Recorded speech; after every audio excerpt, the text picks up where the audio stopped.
पहा नवीन एपिसोड्स एकदम add free.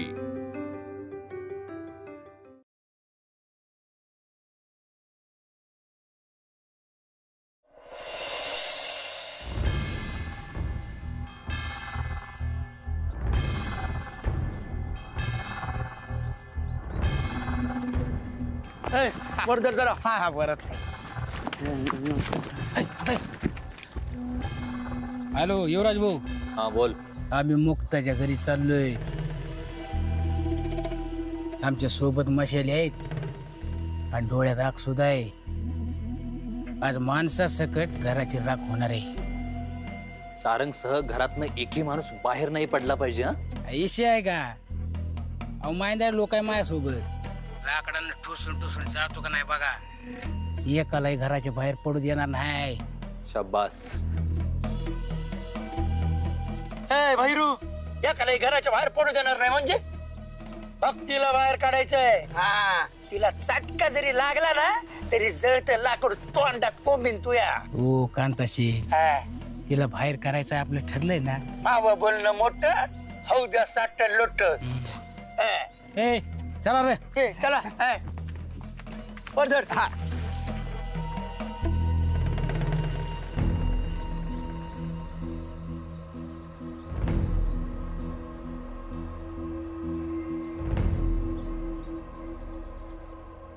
काय बानिया हा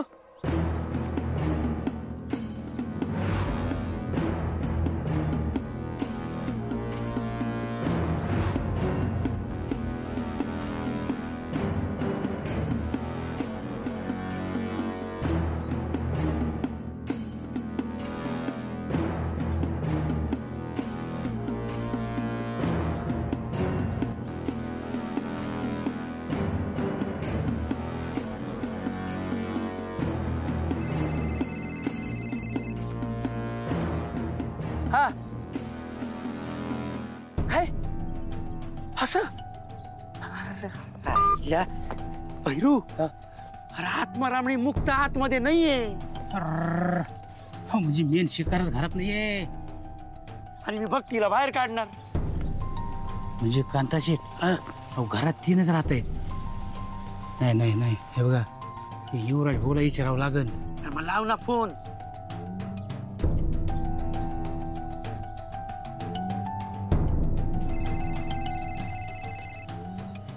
हा बोल। हो ती आत्माराम आणि मुक्ता घरात नाहीये काय करायचं? सारंग तर आहे ना?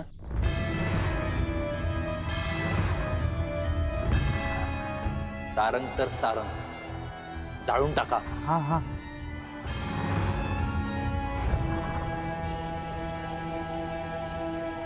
अरे जाळून टाका घर।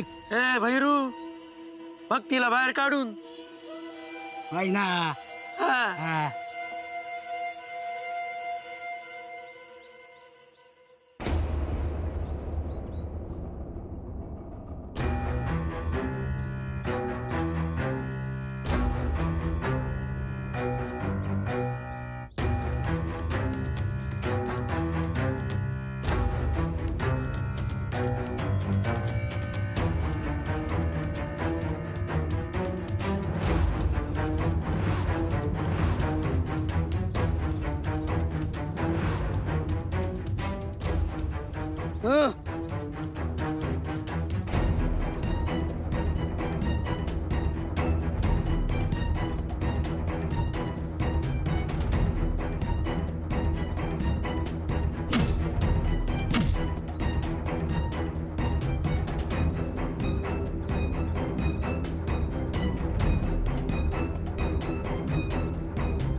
भक्ती घाबरू नको तुला काय नाही होणार।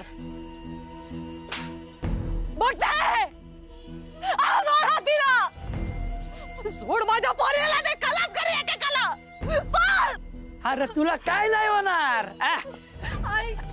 भैरू जाळून टाक आणि या तिघांना त्याच्यात टाकून दे। नाही नाही अगं तुला नाही होणार ना काय? सोड मला।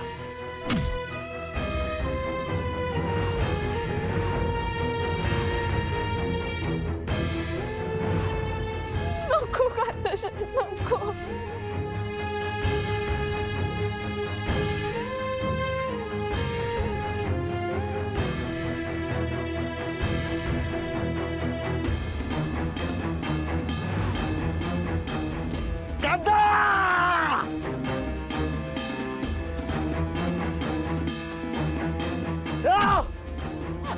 कांताशेठ काय करताय? नका असं करू. कांताशेठ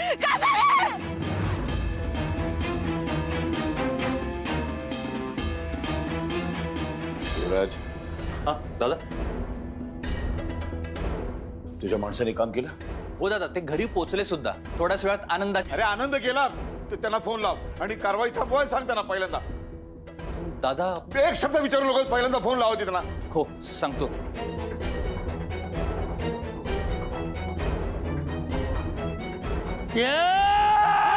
फोन आलाय, फोन आलाय. हॅलो. हा हॅलो. सारंग तिथे आहे? सारंग त्यो शहरात आलेला पोरगा ना? आहे ना. ताबडतोब तिथून मागे फिरा. काय? युवराज भाऊंचा आवाज दिसत नाही. तुम्ही कोण आहे मला सांगणार आहे? रावसाहेब नगरकर तुझा बाप बोलतोय.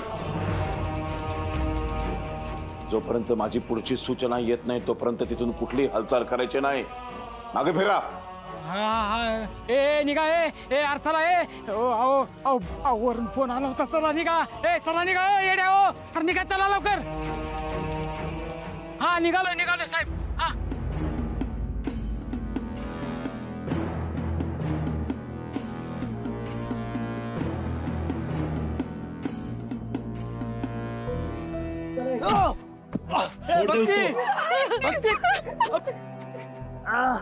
भैरू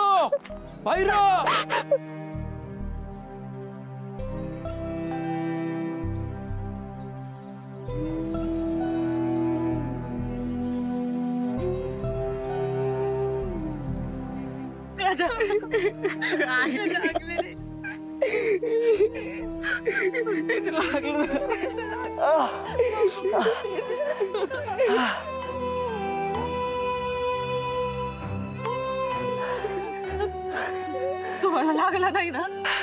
नाही, मारायलाच आले होते. हातात मशाली पण होत्या. मग अचानक गेले कसे? काही कळत नाहीये.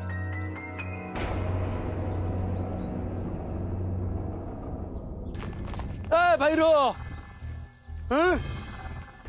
तर युवराज जरा डोक्यात खचकलेला आहे काय रे? त्याला नेमकं पाहिजे काय? नक्की कोणाला संपवायचंय, मुक्ताला का सारंगला? कधी म्हणतो मुक्ता, कधी म्हणतो सारंग. अरे आता तर सारंगचा चालच होणार होता, तर थांबायला सांगतोय. अरे असं कसं मत बदलतं त्याचं? हाव ना. माई सुद्धा अक्कल त्याच्या पुढे बंद पडली.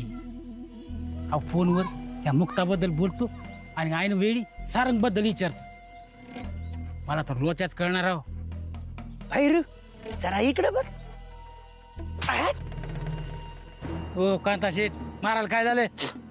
जो लाजू झाला तो खाजू खाजूच मिळाला. स्पष्ट सांगतोय, हे सगळं तू यामुळे घडलंय. मायामुळं? आता मुक्ताला घाबरून तुझे पंटर पळाले नसते ना, तर आता मी आणि भक्ती हनीमूनला असतो. आईचं येडमट नाही तर कांताशेठ.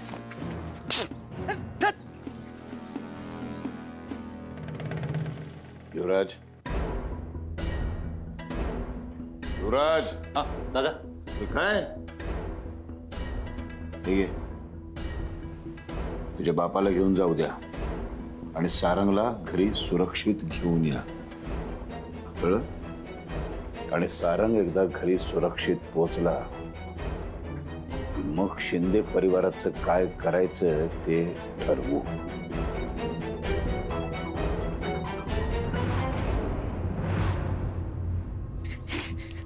मावशी, आमचं मुक्त त्याला बघितलंय का? नाही रे बाबा. नाही का रे, काय झालं? नाही, काही नाही.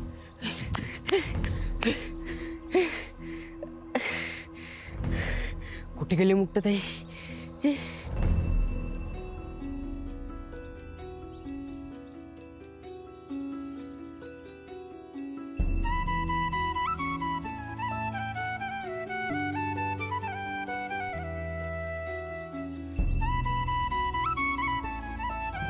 मला पण सेवा करायची इच्छा, मला दे ना झाड. घ्या घ्या घ्या. हो हो. शेवटच्या पायरीपर्यंत झाडायचा.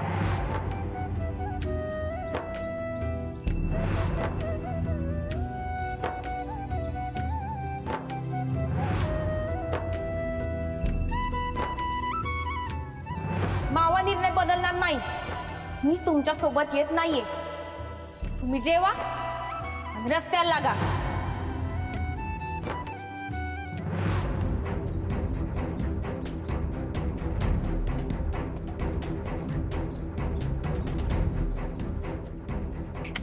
काका, आमची मुक्तते दिसली का? हा मुक्तते दिसली का? हा वरती मंदिर ते. हा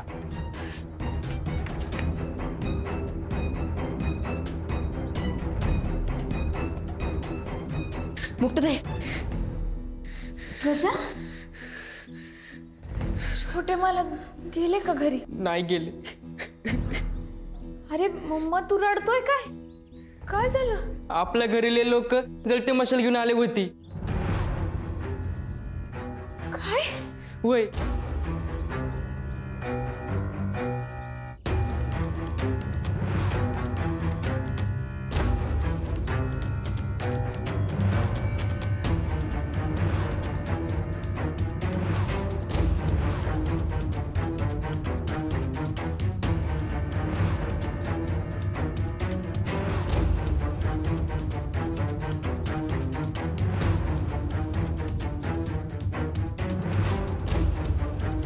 तू चल चल लवकर घरी चल.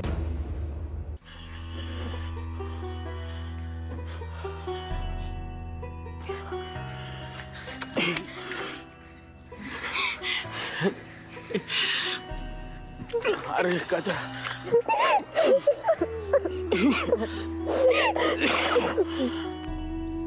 मला वाटतं आपण पोलिसात कंप्लेंट करूया आणि हे सगळं त्यांना.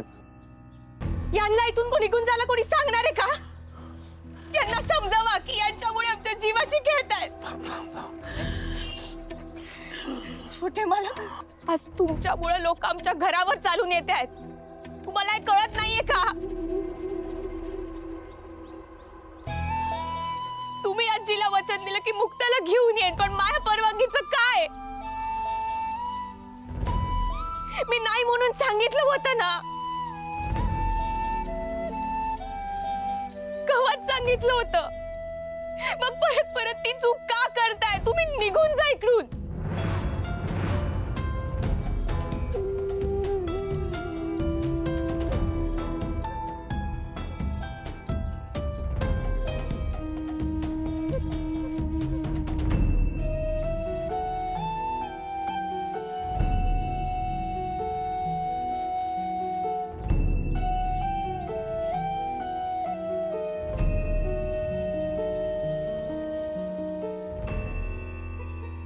छोटे मालक, आता जे घडलं ते परत पण घडू शकतं.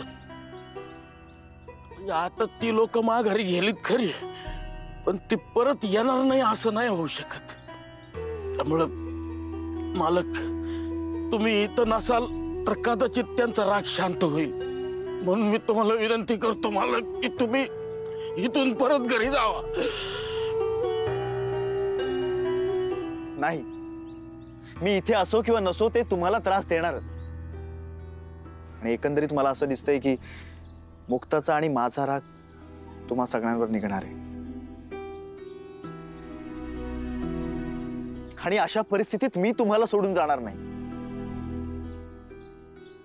हे बघा, मी मुक्तासाठी जरी इथे आलो असलो ना, तरी तुम्ही सगळे माझी जबाबदारी आहात.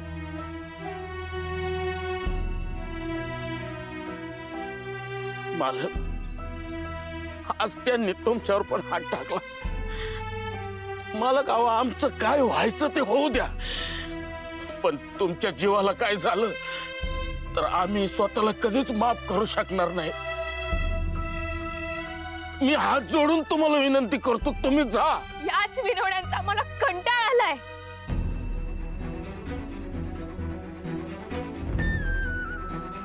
आणखी किती वेळा माझ्या वडिलांनी तुमच्या समोर हात जोडायचे?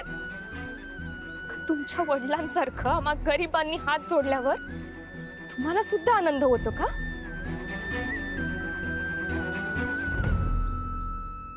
मुक्ते काय बोलत तू? अण्णा, तुम्ही त्यांना तोंडावर का नाही सांगत आहे की तुमच्यामुळे आमच्या जीवावर बेतलंय,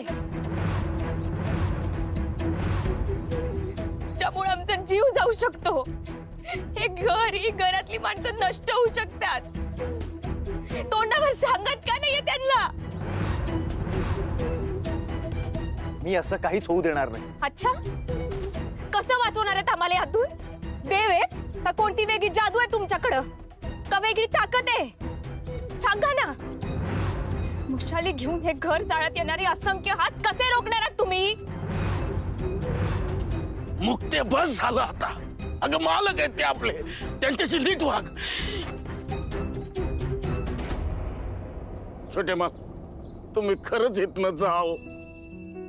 माझ्या घरातले 3 बाया, एक लहान पोरग, एक आजारी माणूस, आणि तुम्ही मिळून एवढ्या सगळ्या लोकांचा सामना नाही करू शकणार आपण. गोष्ट भांड्याशिवाय मिटली तर बरं आहे, पण हे तेव्हा शक्य होईल जेव्हा तुम्ही इथनं निघून जाता, आणि तुमच्या घरच्यांना पण तेच पाहिजे.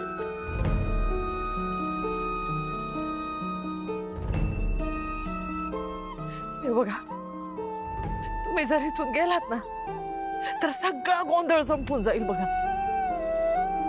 तुम्ही जा इथून. मालक, तुम्हाला माझ्या घरातून जायला सांगताना मला खूप त्रास होतोय हो.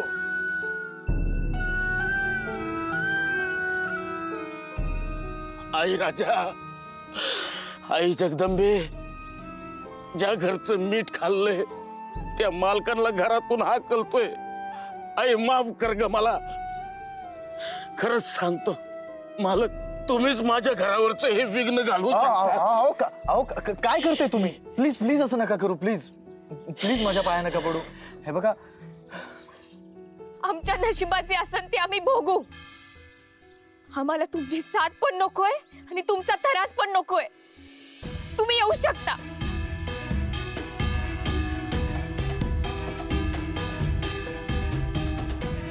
आई, अण्णा, तुम्ही चला आत.